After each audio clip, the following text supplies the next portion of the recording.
নববর্ষের দিন ময়দান তার চিরাচরিত রূপ ধারণ করে, সেজে ওঠে নতুন ছন্দে। তারই আগে আজ আমরা চলে গিয়েছিলাম ইস্টবেঙ্গল ক্লাবে। লাল হলুদ আলোয় সেজে ওঠা ক্লাব জানান দেয় নতুনকে আহ্বান করার সময় এসে গিয়েছে। ক্লাবের কিছু সমর্থকদের সাথে আমরা কথা বলে জেনে নেওয়ার চেষ্টা করেছিলাম ইস্টবেঙ্গল ক্লাবের বার পুজোর ঐতিহ্যের সাথে মিশে থাকা আবেগ কতটা ভাবায় এখনো তাদের, পাশাপাশি সেকাল এবং একালের পার্থক্য কতটা। শুনুন কি বলছেন তারা। সন্ধ্যা এই মুহূর্তে ইস্ট বেঙ্গল ক্লাবের গ্যালারিতে বসে রয়েছেন।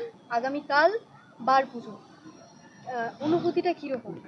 এটা একটা নস্টালজিক ফিলিং আমাদের জন্য, কারণ আমরা ছোটোবেলা থেকে দেখছি, তার আগে থেকেও দেখছি, শুনেছি বার পুজো মানেই আমাদের এখানে প্রাক্তন খেলোয়াড়, কারেন্ট প্লেয়ার সহ বিভিন্ন ধরনের সমাজের বিভিন্ন প্রতিষ্ঠিত মানুষ আসেন এবং অজস্র সদস্য সমর্থকরা আসেন, আমরাও আসি। এখন যেরকম প্রত্যেক বছর হয়, ভগবানের কাছে নতুনভাবে চাওয়া যায় যে বছর চলে গেছে, আসছে বছর জন্য আমাদের আরও ক্লাবে আরও সাফল্য পাই। আনফর্চুনেটলি সেটা সব দিকে এই বছর আমরা যেমন হকিটা করতে পারলাম না, আশা করব যাতে পরের বছর ক্রিকেট, ফুটবল, হকি, অ্যাথলেটিক্স সব বিষয়তেই আমরা যাতে ভালো রেজাল্ট করতে পারি। আপনার কাছে আসবো। আপনি বহু বছর ধরে এই যে বার পুজো এটা এখানে উপস্থিত থাকেন, দেখেন অবশ্যই।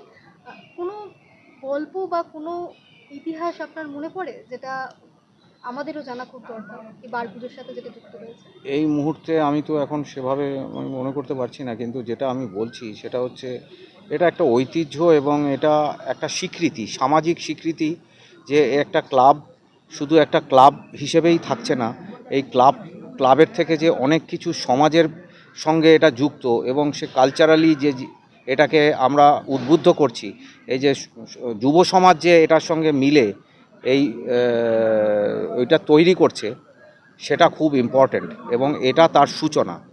এই নববর্ষে যে বার পুজো হচ্ছে এটা তার সূচনা, যে সারা বছর আমরা যেন এই সব শুভবুদ্ধি এবং এইভাবেই আমরা চলি। এটা আমাদের বলার জন্য এগুলো করা। সেকাল আর একালের কতটা পার্থক্য ছিল?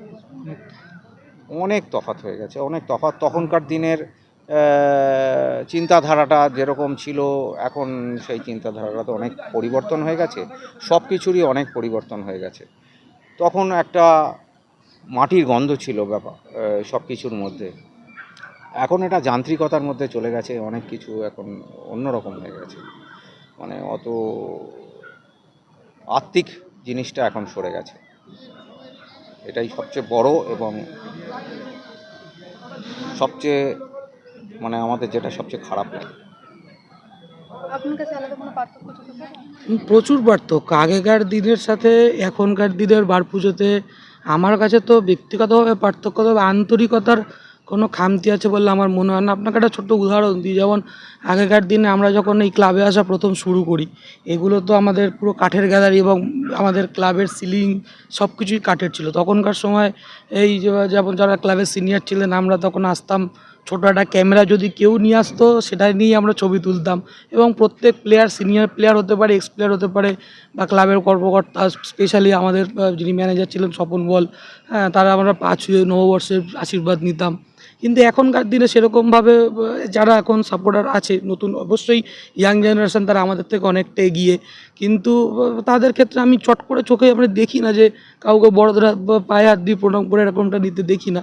সবথেকে বড় কথা আমার যেটা খারাপ লাগে অনেক সময়, যে আমাদের অনেক এক্স প্লেয়ারকে আমরা যেরকমভাবে পুরোপুরি চিনে এসেছি বা চেনার চেষ্টা করেছি, এখনকার সব সাপোর্টাররা আমার মনে হয় না সব এক্স প্লেয়ারকে দেখে না। আমি একবার দেখেছিলাম, এমন আমি নাম নিচ্ছি না, 2-3 জন এক্স প্লেয়ারকে টপকিয়ে গিয়ে কারেন্ট প্লেয়ারের সাথে ছবি তুলছে।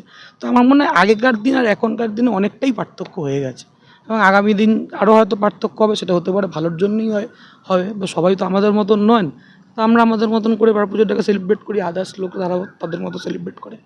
ইস্ট বেঙ্গলের এই বছরের মরশুমটা কতটা উপভোগ করছেন? এই বছরের এই মরশুমটা খুব উপভোগ করছি, মানে আনফর্চুনেটলি আমরা দুটো টুর্নামেন্টের ফাইনালে আমরা হেরে গেলাম এবং আমাদের সেটা ভাগ্যের কাছেই হারলাম, কারণ শিল্ডের ফাইনালে আমরা মোহনবাগানের কাছে টাইব্রেকারে হারলাম, প্যারালালি আমরা সুপার কাপেও টাইব্রেকারে হারলাম। কর্মকর্তারা এবং ম্যানেজমেন্ট যথেষ্টভাবে চেষ্টা করেছে টিম করার জন্য, আমাদের স্বদেশি খেলোয়াড়রা খুবই ভালো, কিন্তু সেরকমভাবে পারফরমেন্স করতে পারছে না এবং বিদেশি প্লেয়ারদের আপনার ধরুন এই অ্যান্টন সজবার্গে এসছে, এদের পারফরমেন্স ঠিক চোখে পড়ছে না এবং চোট আঘাত।